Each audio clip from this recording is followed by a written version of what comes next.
Welcome to all of you in MGVS Arts, Commerce and Science College, Malegaon City.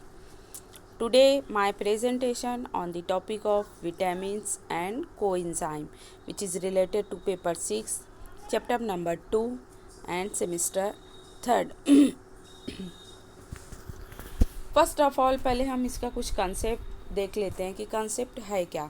जैसा कि हमें पता है कि अगर बॉडी में हमारे किसी चीज़ की कमी होती है, जब उस चीज़ की कमी होती है तो उससे से रिलेटेड हमारी बॉडी उसको क्या करती है, यानी कि इम्यून पावर और इम्यूनिटी पावर क्या होने लगती है, कम होने लगती है। वो सेल्स जिसको पर्टिकुलर विटामिन्स की ज़रूरत है, अगर उसको पर्टिकुलर विटामिन्स नहीं मिलते हैं तो वो क्या होने लगता है, पर्टिकुलर डिसीज़ क्रिएट करता है, which is regarding to that deficiency of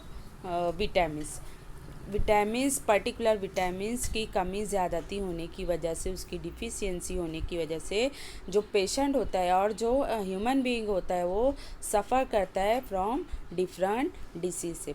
ये डिसीज़ ऐसी होती है कि सम टाइम पर्सन की डेथ भी हो सकती है अगर इसको हम नॉर्मली, अगर हम इसको अच्छे से नहीं लिए और ऐसे ही नॉर्मली हमने उसको ट्रीट किया, लिटरली हमने उसको ट्रीट किया, तो इसकी वजह से क्या होता है कि certain time it cause death, यानी कि विटामिन्स की कमी की और ज़्यादती की वजह से भी हमारी बॉडी पर डिफरेंट असरात और इफ़ेक्ट्स पड़ते हैं। तो फर्स्ट ऑफ ऑल स्टूडेंट, आज हम समझेंगे व्हाट इज़ विटामिन्स और हम डिफरेंट विटामिन्स के बारे में बात करेंगे कि इनका फंक्शंस क्या होता है और इनकी डिफिशियंसी से क्या होता है। अक्सर देखेंगे आपकी विटामिन्स का फंक्शन मेटाबॉलिज्म में ज़्यादा होता है।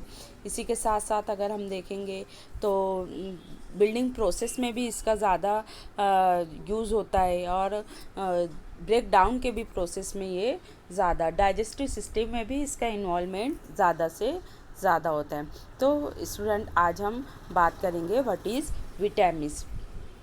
पहले हम देखेंगे कि विटामिन्स है क्या। Vitamins are nothing but a organic compound that are essential in very small amount that are essential in very small amount for the maintenance of normal metabolism. Normal metabolism के लिए हमें जो क्वांटिटी लगेगी vitamins की वो कैसी होगी, very very small. There are 1 or 2 oxygen atom present but the compound as a whole are non polar. Non polar बोले तो जैसा कि हमें पता है कि पोलार मॉलिक्यूल हम किसको बोलते हैं, पॉजिटिव और निगेटिव चार्ज के 2 पोल होते हैं। ये पोल का आपस में अट्रैक्शन होता है, अट्रैक्शन की वजह से जो बॉन्ड बनता है उसको हम बोलते हैं पोलार बॉन्ड। यहाँ पे नॉन पोलार है, that means absence of positive and negative charges. अब इससे पहले भी हम देखेंगे कि विटामिन्स की और भी डेफिनेशन है, that is a component of coenzyme. Vitamin is nothing but a component of, एक पार्ट है किसका, कोएंजाइम। और coenzyme is necessary for the metabolism of carbohydrate, amino acid, fatty acids and other biomolecule. अब हम देखेंगे कि coenzyme क्या है। Coenzyme are small molecule which cannot by themselves catalyze a reaction but they can help enzyme to do so. Coenzyme are organic non-protein molecule that bind with the protein molecule to form the active site.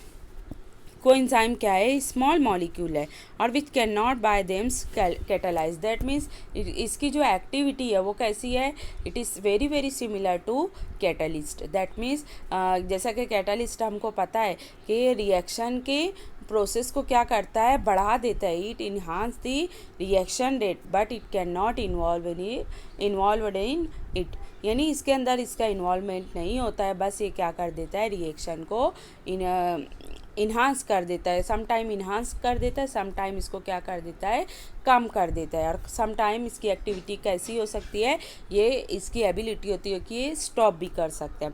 और आखिर में जो and product होता है वो catalyst as it is end product के साथ हमको वापस से दोबारा में मिल जाता है। तो इसकी भी कोएंजाइम की भी जो कैरेक्टरिस्टिक है which is very very similar to a catalyst. Okay, Then classification of vitamins. There are mainly two types of vitamins classified based on their solubility.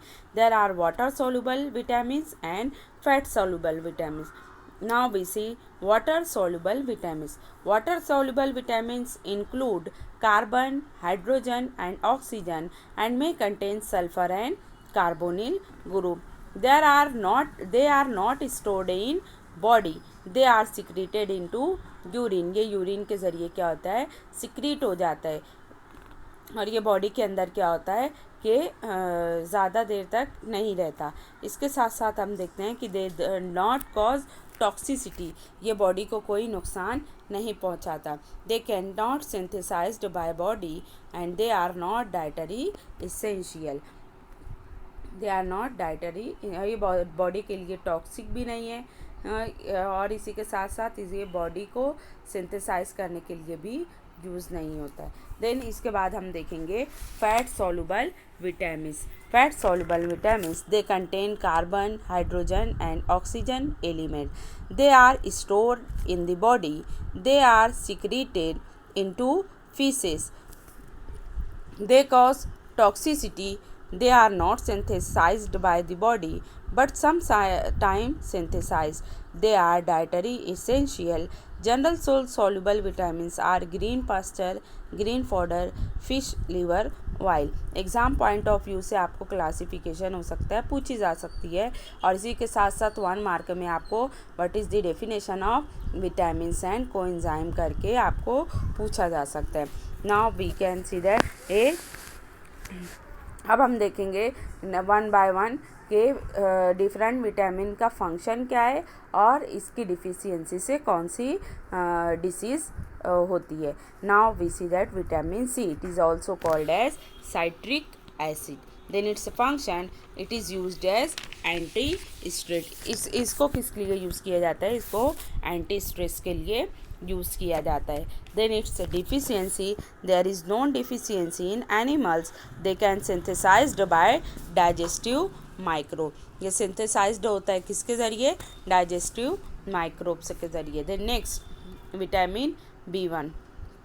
Then its function, they work as coenzyme. That means its activity, it is very similar to catalyst, and they help in metabolism of carbohydrate, protein and fat. अब metabolism बोले तो metabolism can be divided of 2 types. One is anabolism, another one is catabolism. Anabolism is nothing but the building process, while catabolism is nothing but the breakdown process. Its deficiency caused beriberi disease. Beriberi disease, it is also a 2 types, wet beriberi disease and dry beriberi disease. In wet beriberi disease affect the heart and circulatory system. Wet beriberi can cause heart failure. यह क्या करती है, heart को fail कर देती है. Then dry beriberi disease damage the nervous and can lead to decrease muscle strength and eventually muscle paralysis. ये क्या कर देती है, मसल को पैरालाइज कर देती है. अब इसका सिम्टम्स क्या है beriberi डिसीज़ का, it increase the heart rate. Sudden ये हार्ट रेट को क्या कर देती है, इंक्रीज कर देती है, जिसकी वजह से क्या होगा, हार्ट बीट जब ज़्यादा इंक्रीज होती है तो हार्ट अटैक के चांसेस ज़्यादा होते हैं. Then severe lack of energy and constant fatigue. जो पेशेंट होता है उसको बहुत ज़्यादा थकावट महसूस होती है. देन शॉर्टनेस ऑफ ब्रीथ, सांस लेने में तकलीफ होगी. Walking at night due to shortness of breath. Swelling in leg and paralysis in lower इ. और इसी के साथ साथ देखेंगे कि जो पेशेंट होता है उसको क्या होता है, कन्फ्यूजन होता है, वोमिटिंग होती है और बॉडी इचेस होती है, बॉडी में खुजली होने लगती है. पैरों में सूजन आ जाती है. पैरों में जब सूजन आ जाती है तो क्या होता है, पैर लोअर साइड से क्या होने लगता है, यानी कि नीचे की साइड से पैरालाइज्ड होने लगता है. Then next vitamin B2, it is also called as riboflavin. Its function, it is always involved in metabolism of carbohydrate, protein, fats.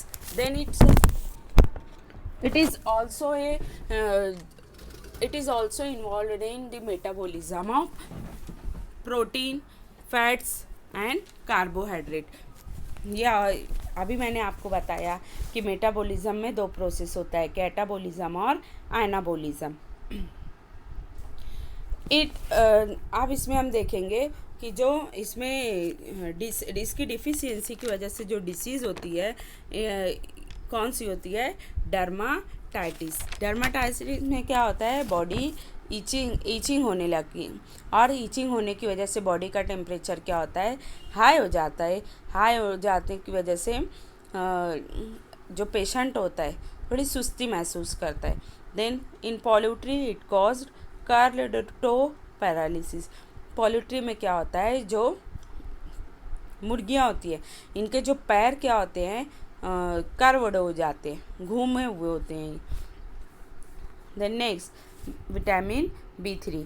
Vitamin B3 is also known as nicotinamide. Its function is also involved in metabolism.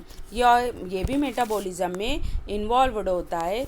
मैंने आपको बताया कि कैसे catabolism होता है, that means break down process, और anabolism is nothing but the building process. Its deficiency cause pellagra usually cause a rashes on the faces, lips, feet and hand. इसका जो सिम्टम्स है वो क्या होता है कि रैशेज आ जाते हैं फेस पर, इसके साथ साथ लिप्स, फीट एंड हैंड. और also patient suffer from a confusion, mood changes, decrease appetite, trouble eating and drinking, nausea and vomiting. Vomiting भी इनको बहुत ज़्यादा होती है, पेशेंट को कन्फ्यूजन होता है, मूड क्या होते हैं, चेंज होते रहते हैं, एपेटाइट क्या हो जाती है, भूख इनकी क्या हो जाती है, कम हो जाती है, और वोमिटिंग ज़्यादा होती है. Then next vitamin B5. Then its function is also involved in metabolism. Its deficiency cause dermatitis. मैंने आपको बताया डर्माटाइटिस में क्या होता है कि बॉडी में ईचिंग होती है. ईचिंग होने की वजह से पेशेंट का जो टेम्परेचर होता है वो क्या होता है, बढ़ जाता है, और सुस्ती आ जाती है. और इसका अगर हम सिम्टम देखेंगे तो loss of appetite, sudden mood changes etcetera. Then next vitamin B9. It is also involved in the synthesis of methyl group. Deficiency cause anemia. Anemia is nothing but the lack of blood. Blood किस में अंदर क्या हो जाती है, कमी हो जाती है. Then next vitamin B6. Vitamin B6 is also known as pyridoxine. Its function is also involved in metabolism. मैंने आपको पहले ही बताया कि मेटाबॉलिज्म में दो प्रोसेस होता है, एक तो एनाबॉलिज्म होता है और एक कैटाबॉलिज्म होता है. एनाबॉलिज्म में क्या होगा कि बिल्डिंग प्रोसेस होगी, जबकि कैटाबॉलिज्म में कौन सा प्रोसेस होता है, ब्रेक डाउन का प्रोसेस होता है. Its deficiency cause epilepsy and jerk. Epilepsy is nothing but the disorder in which nerve cell activity in the brain is disturbed and also may occur as a result of genetic disorder, can acquire brain injury such as trauma or stroke. And also jerk usually are caused by sudden muscle contraction called positive myoclonus, or sudden muscle relaxation called as negative myoclonus. Then next vitamin B12. Vitamin B12 is also called as cobalamin. Cobalamin भी बोलते हैं इसको. Its function also involved in metabolism. इसका explanation मैंने पहले ही दे दिया कि metabolism में कौन कौन से प्रोसेस होते हैं. Then its deficiency causes slow growth and less reproduction. यानी इसमें जो रिप्रोडक्शन की जो एक्टिविटी होती है वो क्या होती है, कम हो जाती है. Okay, thank you.